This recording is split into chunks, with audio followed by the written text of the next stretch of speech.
Être un proche aidant outillé. Le lien entre une personne ayant la sclérose en plaques et son aidant peut être très fort et positif. En même temps, le rôle d'aidant peut être éprouvant et épuisant, tant sur le plan physique que sur le plan émotionnel. Les aidants sont souvent invisibles. Cependant, le bien-être de l'aidant est de la plus haute importance pour celui de la personne vivant avec la SEP. Les aidants doivent composer avec la réalité imprévisible de la SEP. Un jour, le proche peut s'habiller seul, le lendemain, il en est incapable. Il est impossible de prédire le délai d'apparition d'une poussée, l'évolution de la maladie ou même la capacité fonctionnelle de la personne dont vous prenez soin au cours d'une même journée. Comment faire pour soutenir un proche ayant la sclérose en plaques? Il faut d'abord prendre le temps de bien l'écouter et de le laisser donner libre cours à ses émotions. Écouter, ce n'est pas facile. On a tendance à vouloir trouver des solutions ou à calmer sa peine. Il faut éviter les conseils sur l'importance de combattre la maladie et de rester ferme dans l'adversité, tels que « quand on veut, on peut »,« n'abandonne pas la partie »,« ne te laisse pas abattre par ce diagnostic ».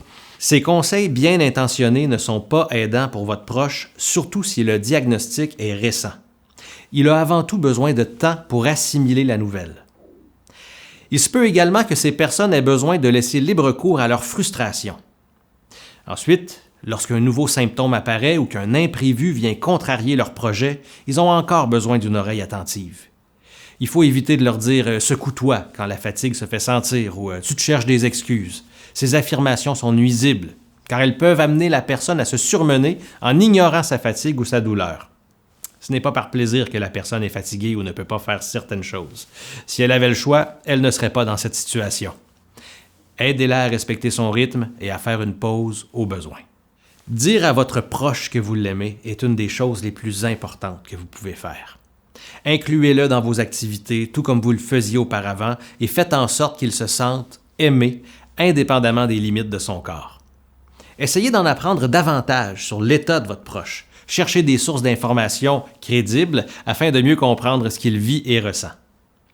Soyez patient, car il faut du temps après le diagnostic pour s'adapter à cette situation remplie d'incertitudes.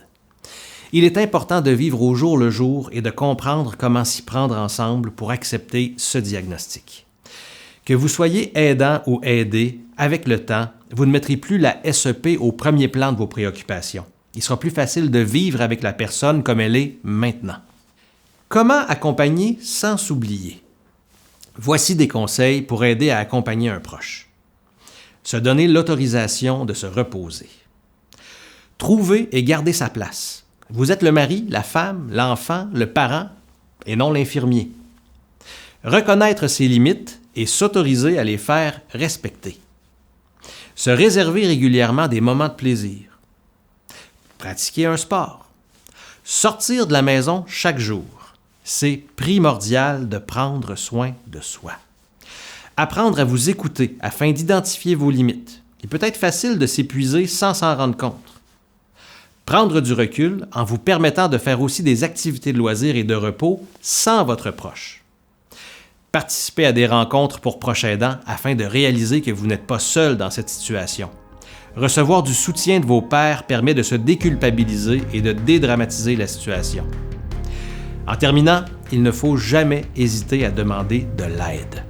Notre association se fera un plaisir de vous accompagner.